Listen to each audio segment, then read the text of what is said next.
Welcome back to 0 to 60. Today we're working on my recently acquired ZXR 250 Kawasaki, and hopefully we're going to fix its slipping clutch without spending any money or buying any parts. Now, when I bought this bike, one of the things that was a positive to the sale or the purchase of the bike was that it's just had a brand new clutch fitted.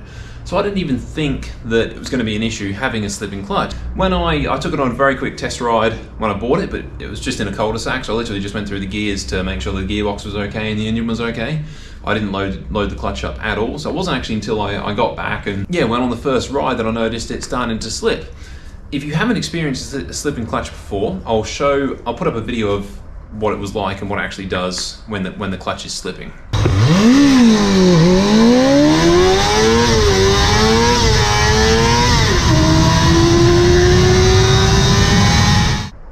So, considering the bike had apparently just had a brand new clutch fitted, I was a little bit surprised. Before we get into pulling the clutch cover off and getting into the clutch, if you've got a slipping clutch, always double check the free play in the lever. So there's obviously the adjustment at the lever. You want to have at least 2 millimeters of free play, be able to move the lever before it starts pulling the cable. So to check that, you can obviously look down at the clutch and make sure you can pull the cable for 2 millimeters before it starts to actuate the clutch. And if you can't actually get any free play by adjusting the cable on the lever, you can also adjust it here. So the first thing I did was to add a little bit more free play. Yeah, I should have checked it, to be fair, but whoever put the new clutch in didn't have any free play. It was the second you leant on the lever, it was pulling the clutch. So I dare say that's what was making it slip. I adjusted the lever, it made it a little bit better, but unfortunately there still wasn't quite enough free play. I just couldn't get enough free play by winding it all the way in. So I also made some adjustments down here and pulled the cable through a little bit more, and that made it better. It was nearly perfect until I went on a proper ride and actually started to ride uphill. And as soon as it gets to high RPMs on this hill in any gear, it would just start to slip. So I tried to wind even more free play into it, and to be honest, it did get a little bit better, but then it got to the point where the clutch wasn't actually actuating enough and it wasn't going through the gears properly, which feels horrible. So that means we are going to have to pull the clutch cover off and actually do a little bit of work to the clutch itself. But I'll show you how to. Well, I'm hoping that this will actually fix the clutch, have zero slip without spending any money. So we'll get into that.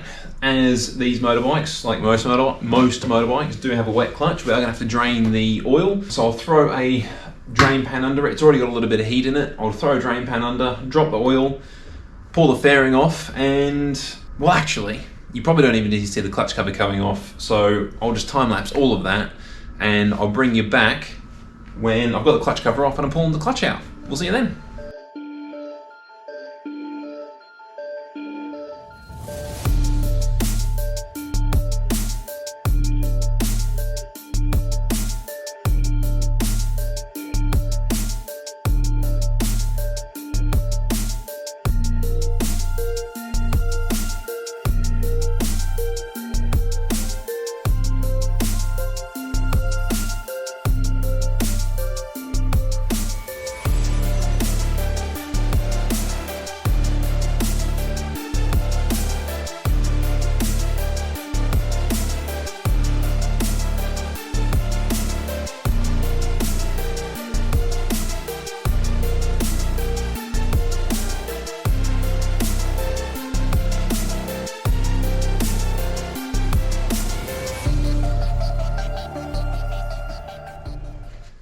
So I've got the whole clutch out, and I've actually, just off camera, I've gone through a couple other things to check.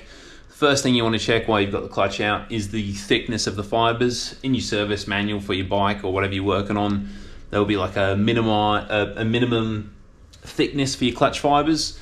These are, well, it looks like old mate did actually put a brand new clutch in it, because these are pretty much brand new. They're nowhere near the minimum service limit. Same with your clutch springs as well. In the service manual, they will list a minimum height for your clutch springs. These ones, he's probably replaced these as well, because they're pretty much at the maximum. So yeah, next, all we've got to really do is fix these steels. And pretty much every So these, they run, it's like to get the thickness, to get the space right, they run 2 steels back to back between every fiber. So there's a lot of steels, but every single one has these hot patches. So yeah, the clutch has definitely been slipping, and basically the steels just get a bit glazed up. So what I'm going to do is grab some wet and dry sandpaper.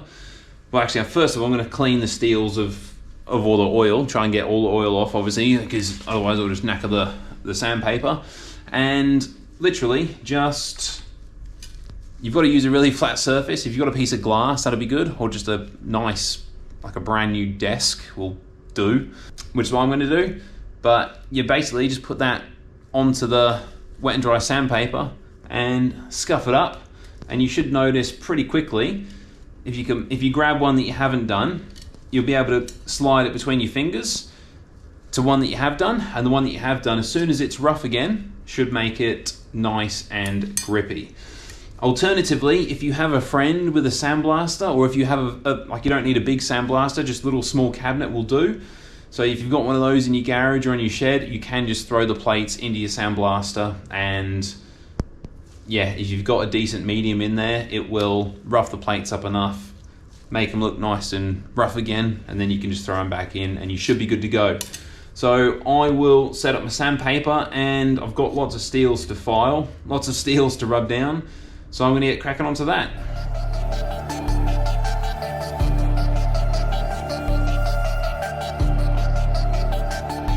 And then, just going to scuff it off with the sandpaper.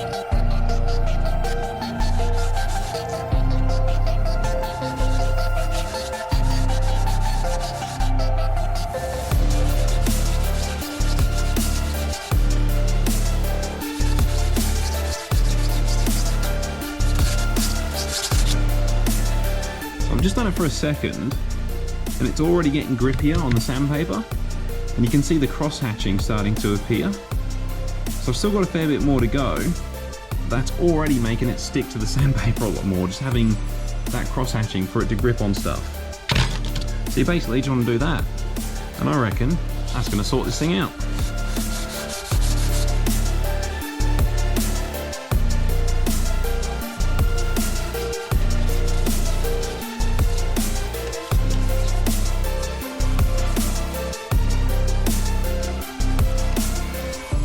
Okay, well, that's all the steels sanded and scuffed up. So now I'm just going to throw it back in the bike. And at the very front here and at the very back, unfortunately the gasket did stick to the engine. And a little bit at the top there as well. So it did rip. So yeah, I wanted to try and do this without spending any money or buying any parts.